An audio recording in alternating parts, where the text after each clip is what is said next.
The conversation today really is about Africa's future, and with Africa Day being celebrated today, what I wanted to do is share or move the conversation um, a little bit about the opportunity that the Africa Continental Free Trade Area presents. And you've probably heard that it creates a single market of about 1.3 billion people with a combined GDP of around 3.4, 3.5 trillion US dollars.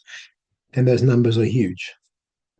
But what do they actually mean for us? Well, and for me, I think this signifies a paradigm shift, the chance for 54 countries to trade under one set of rules and truly build their economic powerhouse together. Now, I decided to record this because the world's in flux, even global growth over the last few years has been quite precarious, but global growth is forecast to slow to around roughly 2.6% in 2026, with tensions in the Middle East, Ukraine, adding to trade friction between great powers and really hurting global trade. And as an African who spent years working in emerging markets, I see these external shocks that can derail the emerging markets' growth very easily if we remain overly dependent on exporting raw commodities. And it's precisely in this environment that the AfCFTA becomes so essential. So why AfCFTA matters is that despite the global headwinds, Africa is really on the rise. And it's a story that's been coming for a few years, but Sub-Saharan Africa's growth is projected to reach 4.3% in 2026, making it one of the fastest growing regions in the world. 11 of the 15 fastest growing economies are in Africa. So this momentum is real. But it's fragile if our economy continues to export raw material with little value added. And AfCFTA gives us the legal and institutional framework to change that. So by removing tariffs and harmonizing regulations, it makes it easier for us to trade with each other, build regional value chains, and then create jobs at home. Now, we're also not starting here from scratch. In this pilot phase, just South Africa businesses exported roughly $1 billion worth of goods under AfCFTA preferences, from ceramic tiles to mining equipment to processed foods to clothing. And today, more than 81% of products already trade under preferential terms, and tariffs on 90% of goods are to be eliminated within the next 5 years. So what we see from this is it's really estimated that inter-Africa export could increase by over 80% and export to non-African countries by 19% by 2035, with manufacturing exports enjoying the largest gains. And these aren't just statistics, they're real signals about growing factories, warehouses, and ports across the continent. Now, the impact of this is significant because there's a lot at stake for people. A fully implemented AfCFTA could lift around 50 million Africans out of extreme poverty and raise household incomes by roughly 10% by 2035. And in plain terms, millions of families could earn enough to send children to school, buy better food, and secure healthcare. And that's why we must run this agreement from paper into practice. There's a few key themes that obviously emerge from this, but what I first want to touch on is the digital opportunity. I think one of the most exciting developments in AfCFTA is the Digital Trade Protocol, which was adopted in February 2025. And Africa's digital payment market processes over 1.1 trillion US dollars a year, roughly across 1.1 billion mobile users. And this could easily grow to 1.5 trillion by 2030. Our e-commerce sector is projected to hit $113 billion by 2019. And the protocol harmonizes rules on digital entities, cross-border payments, data transfers, and cybersecurity, really laying the foundation for this digital economy. But there are still barriers. Cross-border payments through traditional channels can cost 7 to 20% of the transaction value and take up to 3 to 5 days. The protocol addresses this by mandating interoperability of mobile money systems, standardizing electronic know your customer, and integrating with the Pan-African payment settlement system. PEPs have already been connecting 15 countries and over 500 banks, reducing settlement times from days to minutes and cutting transaction costs by up to 50%. And is expected to save 5 billion annually and could help cross-border payments triple to around 1 trillion by 2035.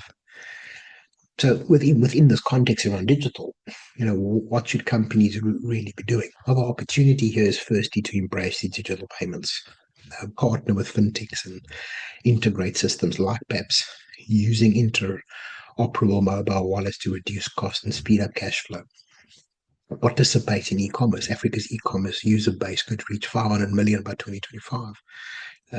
By 2026, which with transactions topping 500 billion, and three-quarters of these transactions are on smartphones.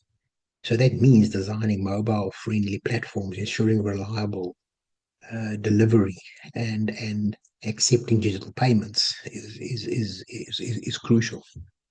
You need to build digital supply chains and B2B marketplaces.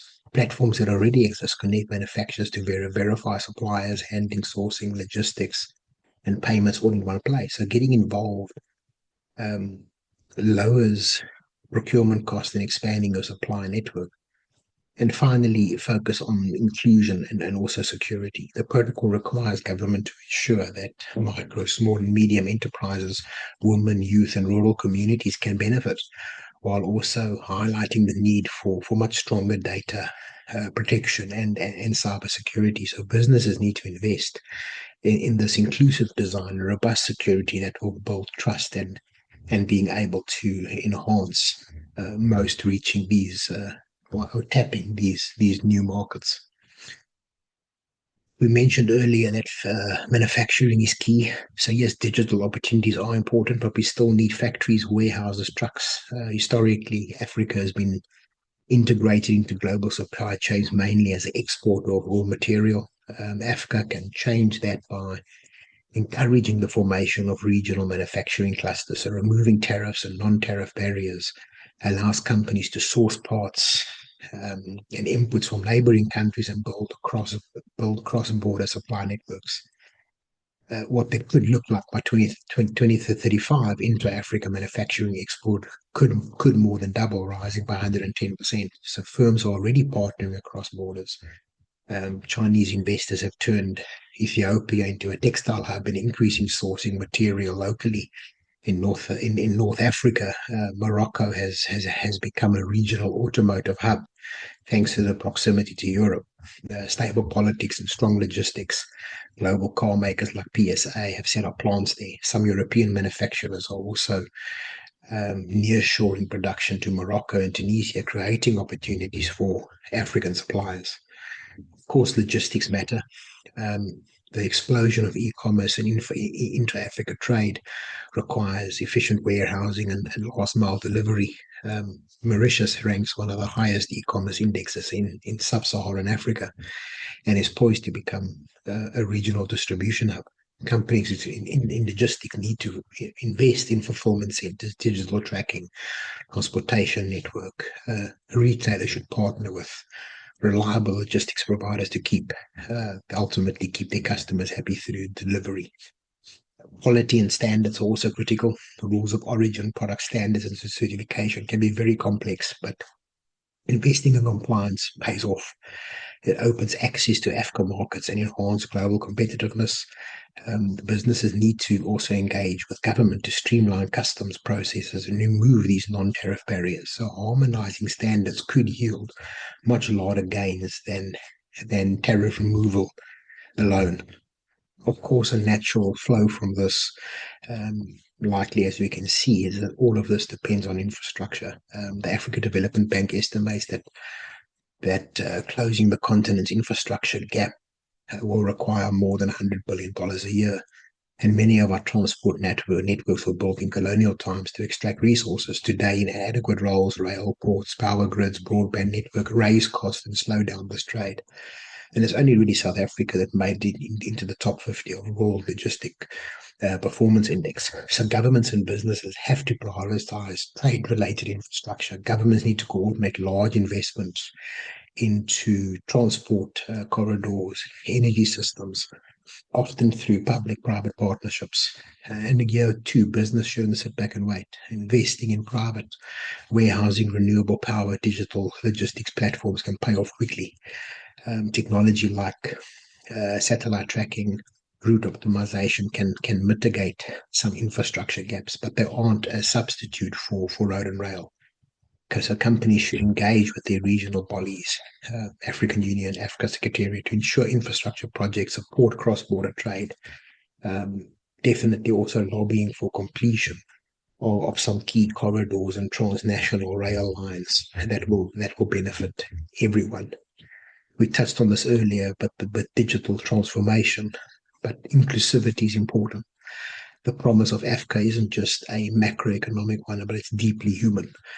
Implemented fully, it could lift tens of millions out of property, out of poverty, but in inclusive growth won't happen automatically.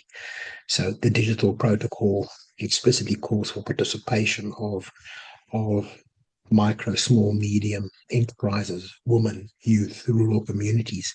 Up to 95% of registered businesses are SMEs, and although 80% have bank accounts, 40% of their finance needs remain unmet.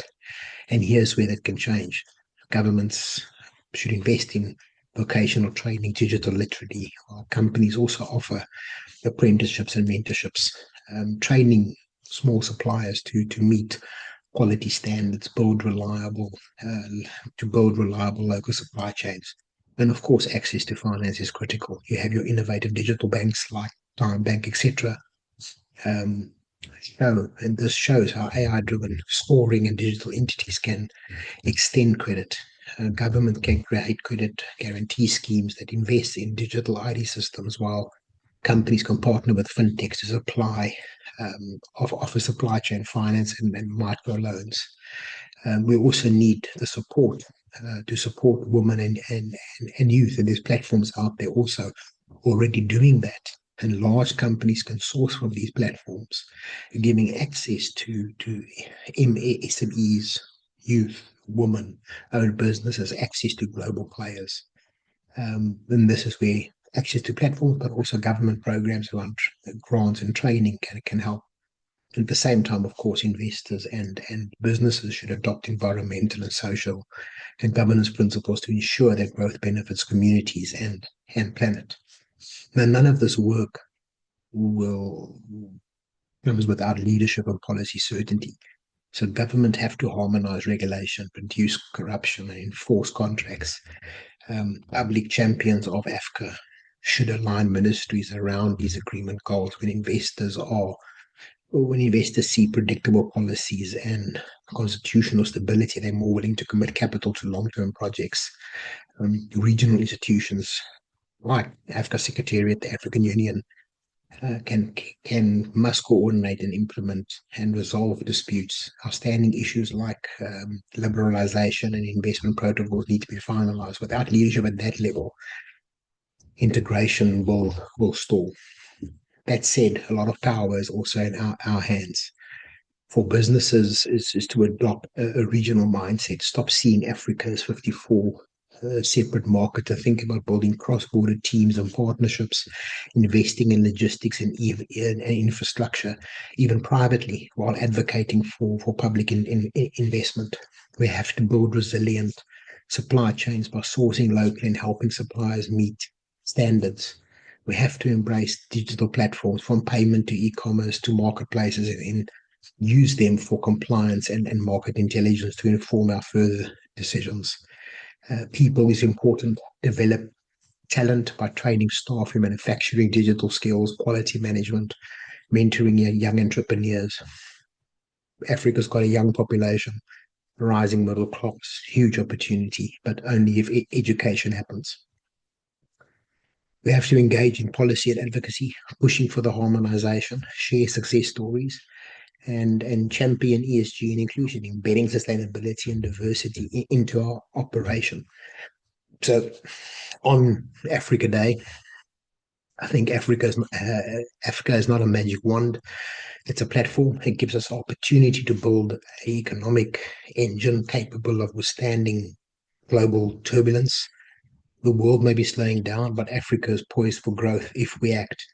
We must invest in infrastructure, build digital and physical supply chains, support small business, and commit to inclusive and sustainable practices.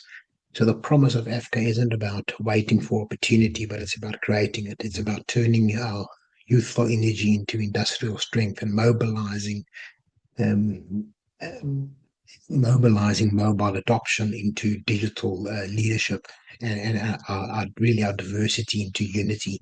And government must lead with clear process, and business must innovate, collaborate, and invest. Together, we can really transform the world's largest free trade area into a success story that lifts millions out of poverty and empowers and positions Africa as one of the major players on the global stage. Thank you for listening. I think whether you're an entrepreneur, investor, policymaker, I hope this brief insight helped.